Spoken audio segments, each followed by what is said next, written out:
ตั้งแต่สมัยลุงยังน้อยๆก็มักสิได้ยินผู้เฒ่าผู้แก่สมัยนั้นเพิ่นก็เว้าพญาเนาะเวลาสิสั่งสิสอนลูกหลานเพิ่นก็มักสิเว้าพญาแต่ว่าก็บ่ได้สนใจฮู้แต่ว่ามันม่วนฟังแล้วมันก็ม่วนดีแต่ว่าก็บ่เข้าใจแล้วก็บ่สนใจแต่เวลาผ่านไปจนแก่จนเฒ่าแล้วก็จังสิเข้าใจว่าคำพญาที่เพิ่นเว้าไว้น่ะมันลึกซึ้งส่ำใดบัดนี้ก็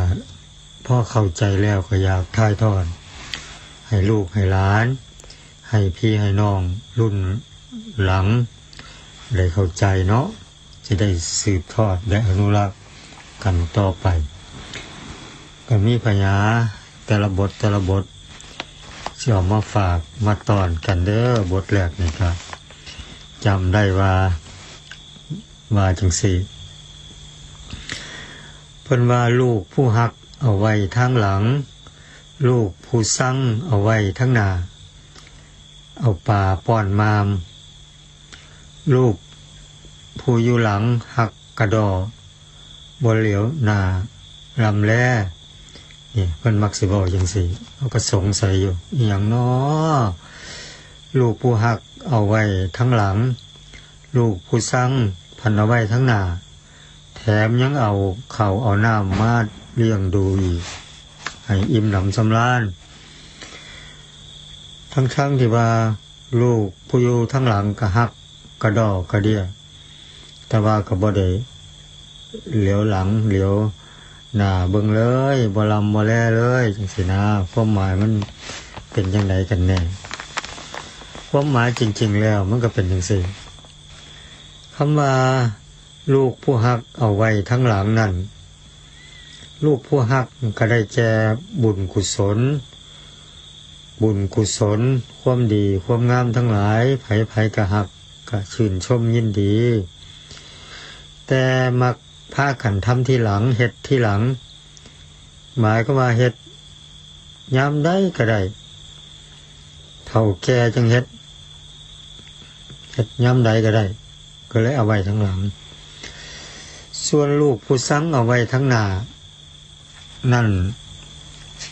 แถมก็เอาปลาเข้าป่าป้อนมามอันนี้ก็หมายความว่าบาปความชั่ว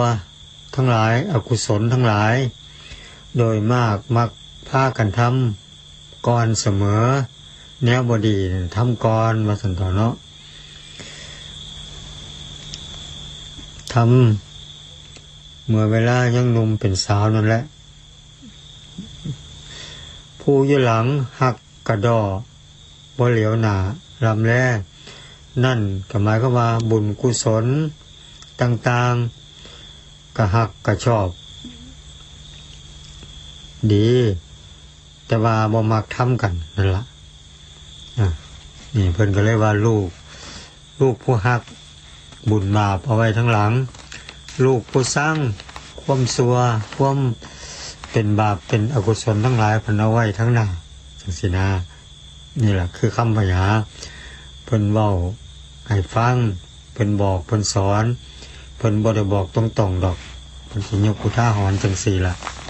คนอีสานบ้านเฮาจะให้จี้ให้จำให้นำไปพิจารณาเด้อลูกหลานยุคใหม่ของเฮาก็ได้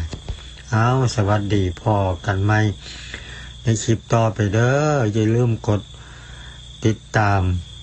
เอาไว้แน่เป็นหมู่เป็นพวกกันแน่ขอฝากไว้เด้อเพจพ่อใหญ่นี่ก็ได้สวัสดี